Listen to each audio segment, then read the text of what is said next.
तो अब एमसीयू की नेक्स्ट एवेंजर्स मूवी जो कि एंड गेम के 8 साल बाद रिलीज होगी वो है Avengers Doomsday. RDJ as doctor Doom इसमें अपीयर होंगे, वो भी एज मेन विलन है, ये ऑफिशियली कंफर्म्ड था। और अब बिग अपडेट ये है कि क्रिस इवांस जो कि कैप्टन अमेरिका को प्ले करते थे वो भी रिटर्न कर रहे हैं और ये कोई कैमियो रोल नहीं होगा, स्टोरी में उनका काफी इंपोर्टेंट रोल लिखा जाएगा। साथ ही डॉक्टर स्ट्रेंज और सैम विल्सन का कैप्टन अमेरिका भी इस मूवी में कंफर्म हो चुके हैं। क्रिस इवांस किसको प्ले करेंगे डूम्सडे में ये अभी नहीं बताया गया है, लेकिन रूमर्स है कि वो नोमैड को प्ले कर सकते हैं। अब ये नोमैड कौन है और क्यों इसको क्रिस इवांस ही प्ले कर सकते हैं और क्यों उनको कैप्टन अमेरिका या जॉनी स्टॉर्म के रोल में रिटर्न नहीं करवाया जा सकता, तो चलिए ये सब जानते हैं और डिस्कस करते हैं जो एवेंजर्स डूम्सडे में हुई है।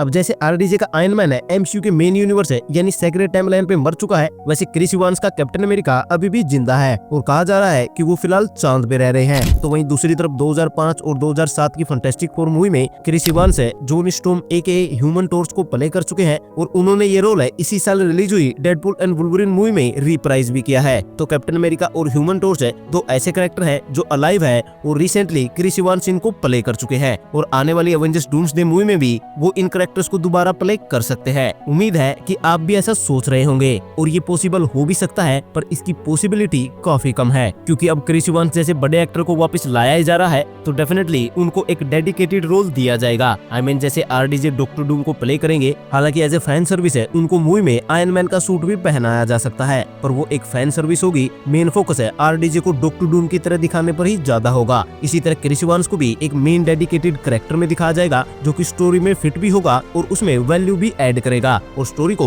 उस कैरेक्टर के अकॉर्डिंग ही लिखा जाएगा। और इसीलिए कैप्टन अमेरिका और जॉनी स्टॉर्म दोनों ही कैरेक्टर्स की रिटर्न की पॉसिबिलिटी कम हो जाती है। पहले तो फिलहाल सैम विल्सन नया कैप्टन अमेरिका है और उसी को अब एमसीयू में मेन कैप्टन अमेरिका की तरह दिखाया जाएगा। साथ ही वो एवेंजर्स डूम्सडे को ज्वाइन कर चुके हैं और उनका उस मूवी में इंपोर्टेंट रोल भी होगा। तो क्रिस इवांस कैप्टन अमेरिका को प्ले करेंगे, इसकी पॉसिबिलिटी कम हो जाती है। तो वहीं जॉनी स्टॉर्म के रोल में क्रिस इवांस इसलिए नहीं दिख सकते क्योंकि एवेंजर्स डूम्सडे से पहले एमसीयू में नई फैंटास्टिक फोर की टीम है उसको इंट्रोड्यूस करवा दिया जाएगा। Fantastic four new step movie में हमें एमसीयू का जॉनी स्टॉर्म दिखाया जाएगा और उसके होते क्रिस इवांस के जॉनी स्टॉर्म को मेन हाईलाइट नहीं बनाया जा सकता। तो इन सब के चलते एवेंजर्स डूम्सडे मूवी में क्रिस इवांस कैप्टन अमेरिका और ह्यूमन टॉर्च है इन दोनों को ही प्ले करेंगे, इसकी पॉसिबिलिटी काफी कम है। तो अब यहाँ क्वेश्चन ये आता है कि आखिर क्रिस इवांस किसको प्ले करेंगे। वेल यहाँ हमको कोई नया ही कैरेक्टर दिखाया जाएगा जो अभी तक लाइव एक्शन में अपीयर नहीं हुआ है और ऐसी थ्योरीज है कि वो कैरेक्टर नोमैड होगा। ये मार्वल कॉमिक्स में एग्जिस्ट करने वाला कैप्टन अमेरिका का एक वेरिएंट है। आई मीन एक स्टोरी लाइन में स्टीव रोजर को नोमैड कहा जाता है। नोमैड का मतलब होता है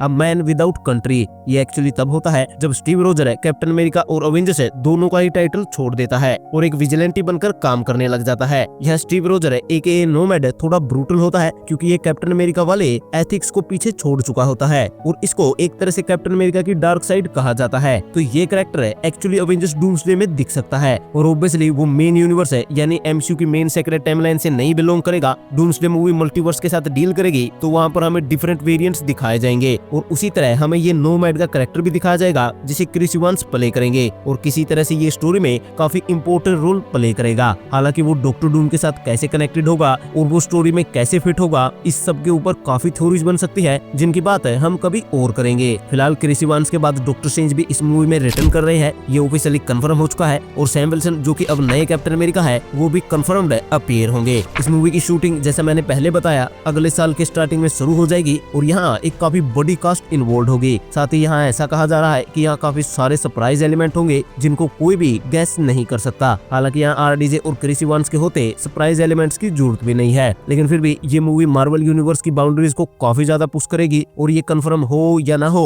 पर लिटरली यहाँ कोई भी एक्टर है किसी भी रोल को प्ले कर सकता है और हम आइडिया भी नहीं लगा सकते।